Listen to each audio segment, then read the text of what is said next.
आमच्या बहिणींना पैसे मिळाले की नाही? ज्यांना मिळाले हात वर करा. ज्यांच्या खात्यात पैसे आले हात वर करा. बघा, सगळ्या बहिणींच्या खात्यामध्ये पैसे आले आहेत.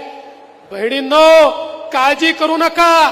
ज्यांच्या आले नाहीत त्यांच्याही खात्यात आता पैसे येणार आहेत आणि पुढचे 5 वर्ष सातत्याने येणार आहेत. कारण आम्हाला माहिती आहे तुमच्या आशीर्वादाने पुन्हा एकदा आपलं सरकार येणार आहे. महिलांना 1500 रुपये दिले तर यांच्या इतकं पोटात दुखतंय.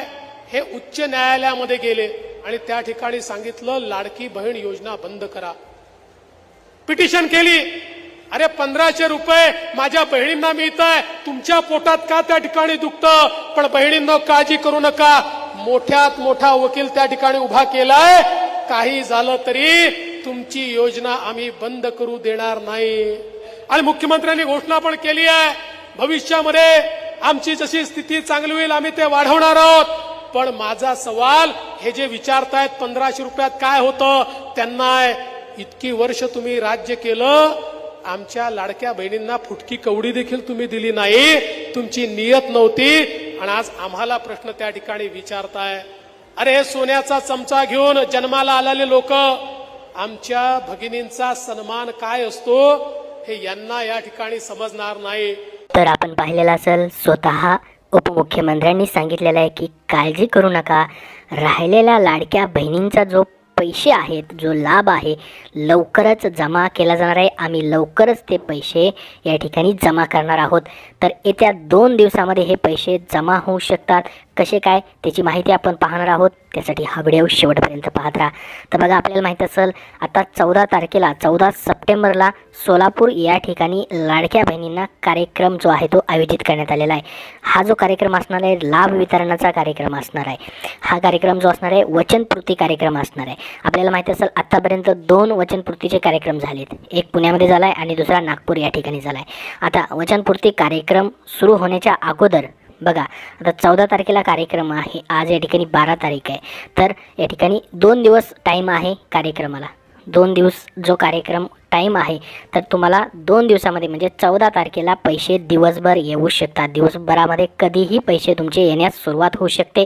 कार्यक्रमाच्या दिवशी देखील पैसे तुम्हाला येऊ शकतात किंवा कार्यक्रमाच्या 1 दिवस अगोदर देखील खात्यामध्ये पैसे येऊ शकतात. कारण की हा जो कार्यक्रम या ठिकाणी सोलापुरातील होम मैदानावर होणार आहे, त्या दिवशी या ठिकाणी लाडक्या बहिणींना त्या ठिकाणी आमंत्रित केलं जाणार आहे. म्हणजे ज्यांना ज्यांना लाभ भेटलेला आहे अशाच या ठिकाणी बहिणींना त्या ठिकाणी बोलवलं जाणार आहे. म्हणजे त्यांच्या खात्यामध्ये अगोदर पैसे जे आहेत या ठिकाणी जमा केले जाणार आहेत. बघा, त्या दिवशी मुख्यमंत्री एकनाथ शिंदे, उपमुख्यमंत्री देवेंद्र फडणवीस, त्याचबरोबर उपमुख्यमंत्री अजित पवार, कौशल्य रोजगार उद्योजकता व नाविन्यता मंत्री मंगलप्रसाद लोढा यांची देखील प्रमुख उपस्थिती त्या ठिकाणी असणार आहे. तर 2च दिवस या ठिकाणी कार्यक्रमाला बाकी आहेत. 14 तारखेला हा कार्यक्रम होणार आहे.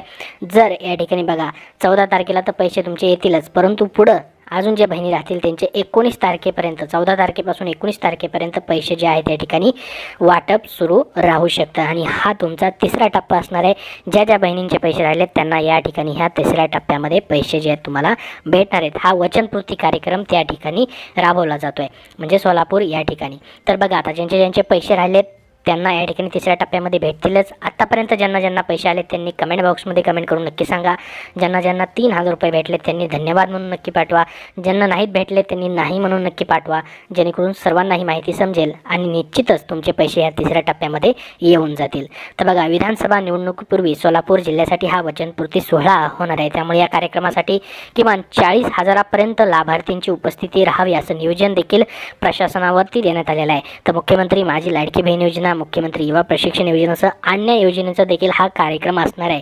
तर जिल्ह्याच्या विविध तालुक्यातून कार्यक्रमस्थळी आणण्यासाठी महाराष्ट्र राज्य परिवहन महामंडळाच्या 400 बसगाड्या देखील भाड्याने घेतल्या जाणार आहेत. शहराला जवळील जे मोहोळ आहे, उत्तर सोलापूर आहे, दक्षिण सोलापूर आहे, अक्कलकोट आहे, मंद्रुप येथील तहसीलदारांवरती किमान 5000 लाभार्थींना आणण्याची जबाबदारी देण्यात आलेली आहे.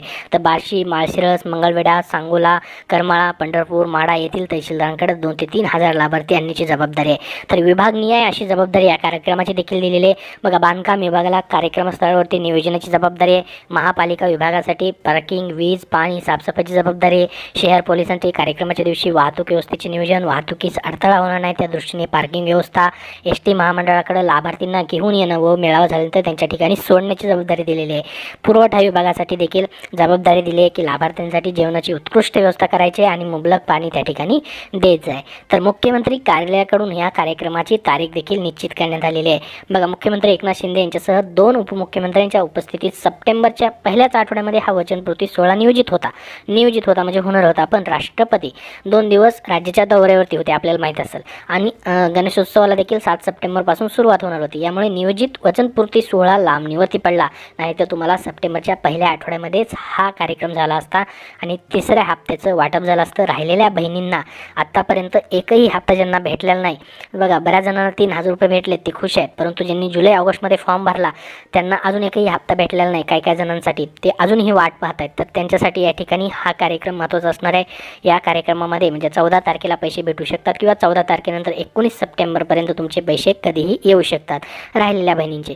आणि ज्यांना 3,000 रुपये भेटलेत त्यांचा देखील तिसरा हप्ता म्हणजे 1,500 रुपये सप्टेंबर महिन्याचे तेही त्यांना जमा होतील. तर बघा, कार्यक्रमामध्ये या ठिकाणी मुख्यमंत्री कार्यालयाकडून जिल्हा प्रशासनाला पत्र जे आहे प्राप्त झालं असून त्यावरती तो कार्यक्रम 14 सप्टेंबर रोजी होम मैदानावरती होणार असल्याचं या ठिकाणी सांगितलेलं आहे. कार्यक्रमाची जी पुढची रूपरेषा आहे ती लवकरच निश्चित केली जाणार आहे.